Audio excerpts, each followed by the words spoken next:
Bonjour à tous, dans cette vidéo, nous allons voir comment lire graphiquement des antécédents. Pour mon exemple, je considère une fonction f représentée par le graphique suivant. Je vous rappelle que dans un repère, l'axe horizontal s'appelle l'axe des abscisses, c'est sur celui-ci que nous lirons les antécédents. L'axe vertical s'appelle l'axe des ordonnées, c'est sur celui-ci que nous lisons les images. Je vous rappelle également que si un nombre ne peut avoir qu'une seule image, il peut en revanche avoir plusieurs antécédents, voire aucun. Dans la première question, on me demande de déterminer les antécédents de -2 s'ils existent. Je considère donc que -2 est une image, puisque je cherche ces antécédents. Je vais donc me placer sur l'axe des ordonnées, qui est l'axe sur lequel je lis les images. Je me place donc à l'ordonnée -2. Première étape, je trace une droite horizontale passant par cette ordonnée.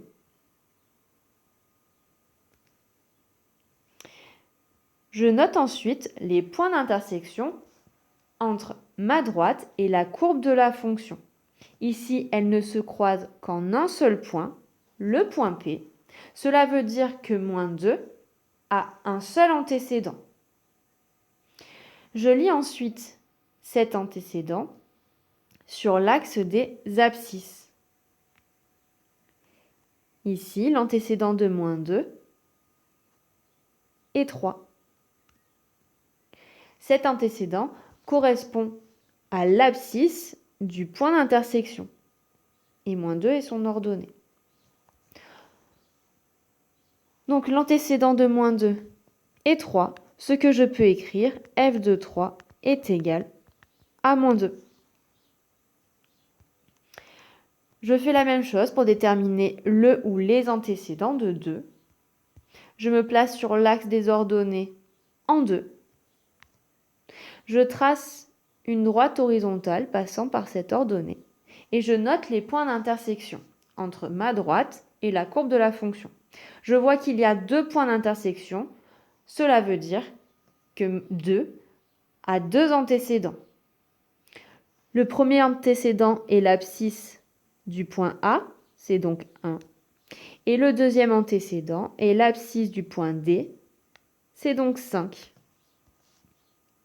2 a donc pour antécédents 1 et 5, ce que je peux écrire f de 1 est égal à f de 5, qui est égal à 2. Troisième question, on me demande de déterminer le ou les antécédents de -3 s'ils existent. Je vais donc me placer sur l'axe des ordonnées en -3. Donc, on imagine que c'est ici. Je trace une droite horizontale passant par cette ordonnée et je regarde les points d'intersection entre cette droite et la courbe. Je vois qu'il n'y en a aucun puisque la courbe ne descend pas jusqu'à -3. Cela veut dire que -3 n'a aucun antécédent.